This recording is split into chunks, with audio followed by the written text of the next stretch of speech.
Imamat bab 13. Penyakit kusta. Tuhan berfirman kepada Musa dan Harun, apabila pada kulit badan seseorang ada bengkak atau bintil-bintil atau panas, yang mungkin menjadi penyakit kusta pada kulitnya, ia harus dibawa kepada Imam Harun atau kepada salah seorang dari antara anak-anaknya imam-imam itu. Imam haruslah memeriksa penyakit pada kulit itu, dan kalau bulu di tempat penyakit itu sudah berubah menjadi putih dan penyakit itu kelihatan lebih dalam dari kulit, maka itu penyakit kusta. Kalau imam melihat hal itu, haruslah ia menyatakan orang itu najis. Tetapi jikalau yang ada pada kulitnya itu hanya panas putih dan tidak kelihatan lebih dalam dari kulit, dan bulunya tidak berubah menjadi putih, imam harus mengurung orang itu 7 hari lamanya. Pada hari yang ketujuh, haruslah imam memeriksa dia. Bila menurut penglihatannya, penyakit itu masih tetap dan tidak meluas pada kulit, imam harus mengurung dia 7 hari lagi untuk kedua kalinya. Kemudian pada hari yang ketujuh, haruslah imam memeriksa dia untuk kedua kalinya. Bila penyakit itu menjadi pudar dan tidak meluas pada kulit, imam harus menyatakan dia tahir. Itu hanya bintil-bintil. Orang itu harus mencuci pakaiannya dan ia menjadi tahir. Tetapi jikalau bintil-bintil itu memang meluas pada kulit, sesudah ia minta diperiksa oleh imam untuk dinyatakan tahir, haruslah ia minta diperiksa untuk kedua kalinya. Kalau menurut pemeriksaan imam bintil-bintil itu meluas pada kulit, imam harus menyatakan dia najis, itu penyakit kusta. Apabila seseorang kena kusta, ia harus dibawa kepada imam. Kalau menurut pemeriksaan imam pada kulitnya ada bengkak atau putih, ada bengkak yang putih, yang mengubah bulunya menjadi putih, dan ada daging liar timbul pada bengkak itu, maka kusta idapanlah yang ada pada kulitnya. Imam harus menyatakan dia najis dengan tidak usah mengurung dia, karena orang itu memang sudah najis. Jikalau kusta itu timbul di mana-mana pada kulit sehingga menutupi seluruh kulit orang sakit itu, dari kepala sampai kakinya, seberapa dapat dilihat oleh imam, dan kalau menurut pemeriksaannya, kusta itu menutupi seluruh tubuh orang itu, maka ia harus dinyatakan tahir oleh imam. Ia seluruhnya telah berubah menjadi putih, jadi ia tahir. Tetapi pada waktu ada tampak daging liar padanya, najislah ia. Kalau daging liar itu dilihat oleh imam, ia harus menyatakan orang itu najis, karena daging liar itu najis, dan itu penyakit kusta. Atau apabila daging liar itu susut dan berubah menjadi putih, haruslah orang itu datang kepada imam. Kalau menurut pemeriksaannya penyakit itu telah berubah menjadi putih, haruslah imam menyatakan orang itu tahir. Memang ia tahir. Apabila pada kulit seseorang ada barah yang telah sembuh, tetapi di tempat barah itu timbul bengkak yang putih atau panas, yang putih kemerah-merahan, haruslah orang itu minta diperiksa oleh imam.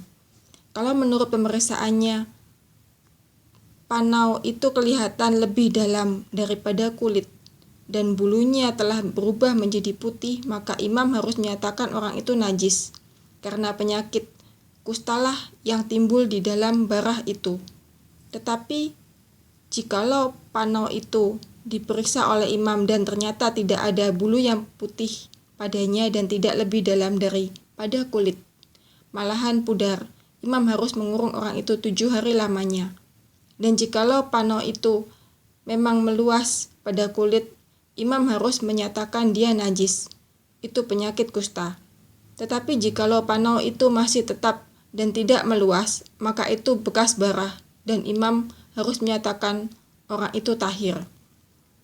Atau apabila pada kulit seseorang ada lecur karena api, dan daging liar yang timbul pada lecur itu menjadi panau yang putih kemerah-merahan atau putih, maka imam harus memeriksa panau itu.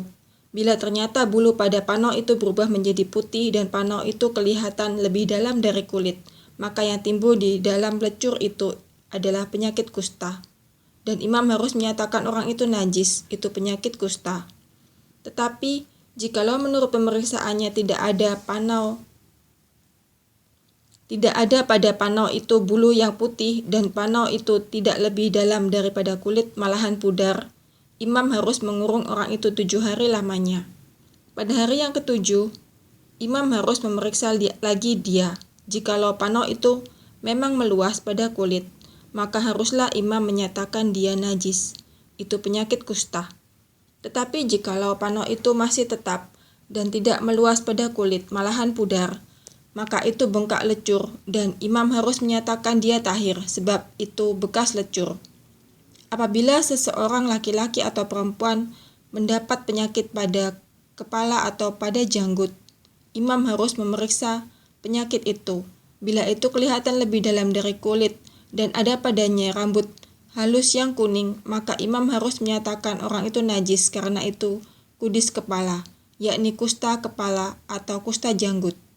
Dan apabila menurut pemeriksaannya penyakit kudis itu tidak kelihatan lebih dalam dari kulit dan tidak ada padanya rambut yang hitam, maka imam harus mengurung orang yang kena penyakit kudis itu 7 hari lamanya. Pada hari yang ke-7 imam harus memeriksa penyakit itu.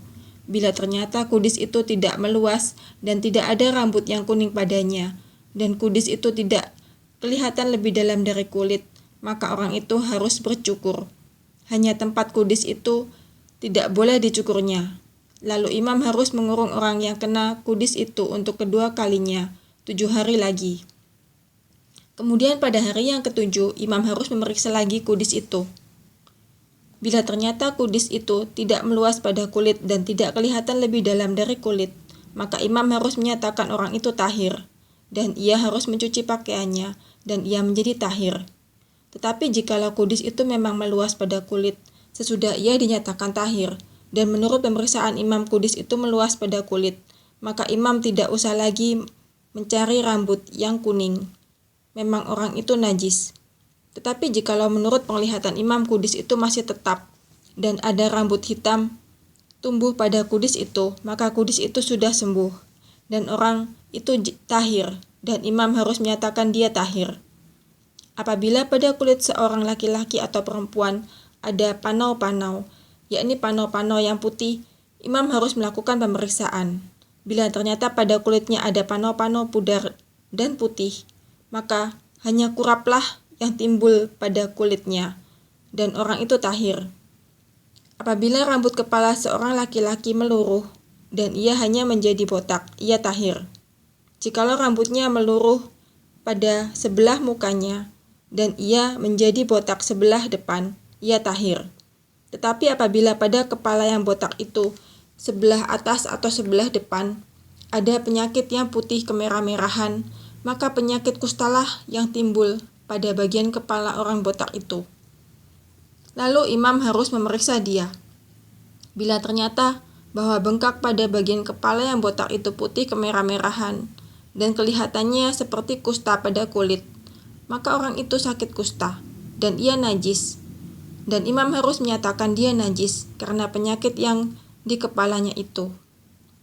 Orang yang sakit kusta harus berpakaian yang cabik-cabik, rambutnya terurai, dan lagi ia harus menutupi mukanya sambil berseru-seru, najis, najis.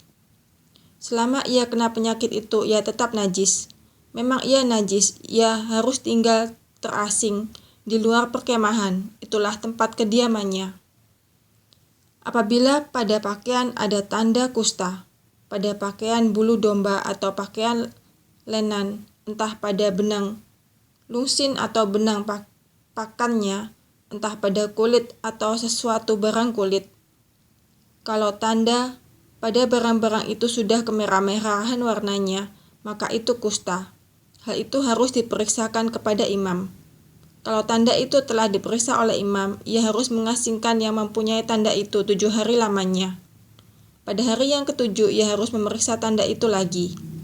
Apabila tanda itu meluas pada pakaian atau benang lungsin atau benang pakan atau pada kulit, entah untuk barang apapun kulit itu dipakai, maka itu adalah kusta yang jahat sekali, dan barang itu najis.